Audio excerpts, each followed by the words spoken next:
Hi guys, and welcome to my YouTube channel. Today in this video I will show you how to send message in iMessage with another effect. Open iMessage, type text,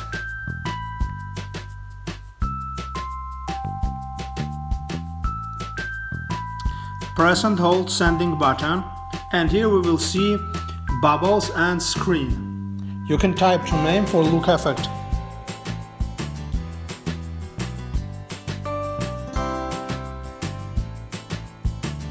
And you can use screen.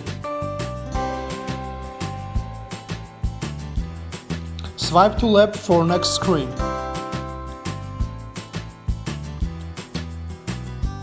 You can choose this one or this one or this one.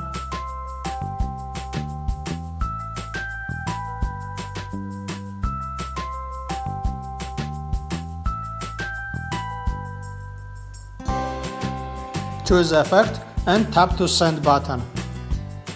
That's all friends, your message, send it with effect. Thank you for watching this video. Please like and share this video and push subscribe button for more videos and more life hacks. Have a good time.